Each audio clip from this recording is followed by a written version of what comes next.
2-mile tall tsunami. A giant wall of water moving at 800 miles per hour. Oh shit. Dr. Chan Thomas actually wrote a book about pretty much the end of the world, but what he called it was the Adam and Eve story. What? So in this book, Dr. Thomas literally talks about the world coming to an abrupt stop. Now what does this mean? Scientifically, we know that the Earth spins at about 1,000 miles per hour. Now you can use your imagination and just wonder what would happen if you were driving at that speed and came to an abrupt stop. The CIA got their hands on this book, 284 pages. Here's the website. They released it. Only took them 50 years, but they released 54 pages. Why? While my husband is over here digging through CIA files like he's auditioning for National Treasure 4, what? I wanted to zoom out and look at the bigger picture. Because here's the wild part. This idea of Earth going through cycles of destruction, reset, and rebuild is not new. Chan Thomas didn't invent anything.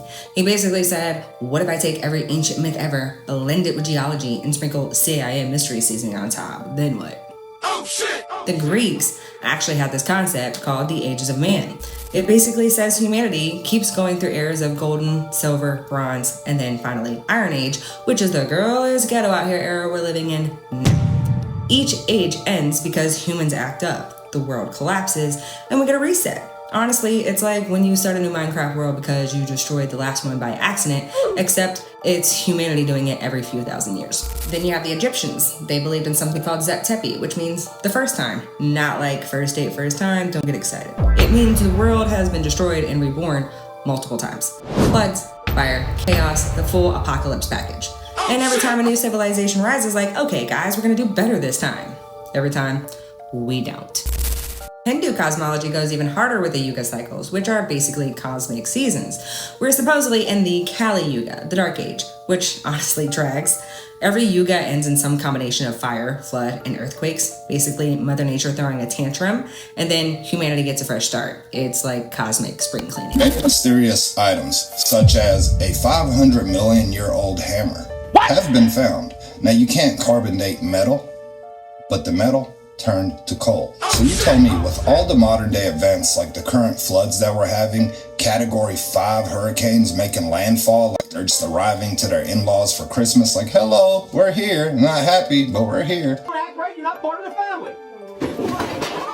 All these events aren't just natural. They call them natural disasters. But was Dr. Chan onto something here? Now it makes you think a little bit. Why would the CIA declassify a book? Why would they classify it in the first place? This was written by an engineer. So Dr. Chan Thomas talks about the North and South Pole not flipping north to south, more east to west. The Maya also believed that gods created humans more than once. First version, too soft. Second version, too irritating. Third version, flooded. Honestly, the Maya were like, we will keep factory resetting you people until you get it right. And somehow, we're the version that made the cut. Barely. Say again? The Hopi say Earth has gone through 4 worlds already. The first one was destroyed by fire, the second by ice, the third by flood, and the fourth is the one we're living in now, so buckle up, buttercup. And then there's the Norse version, Ragnarok. Their myth basically says the world ends, everyone dies, everything catches fire, and then, surprise, it respawns. 2 humans survive like it's world's worst couples retreat, and they're in charge of restarting humanity. The CIA did indeed classify this book, and after 50 years of careful observation, reading through pages, ripping some out like, nope, don't need that one, don't like that. They don't need to know that. The world is not going to end. According to Dr. Chan, it already has. So when you look at all these ancient stories, Greek, Egyptian, Mayan, Hopi, Hindu, Norse, they all say the same general thing. Humanity keeps messing up, the world gets reset, and we start over like it's Groundhog's Day, but with more tsunamis. So yeah, maybe the CIA archived Chan Thomas because he wasn't the first guy to talk about the world reset. It was just the first one to put it in a government file we could, later. Meanwhile, all these ancient civilizations have been like, sweetie, we've been knowing. My name is Armin. I'm Melly Spinelli, and this is The Imperfect.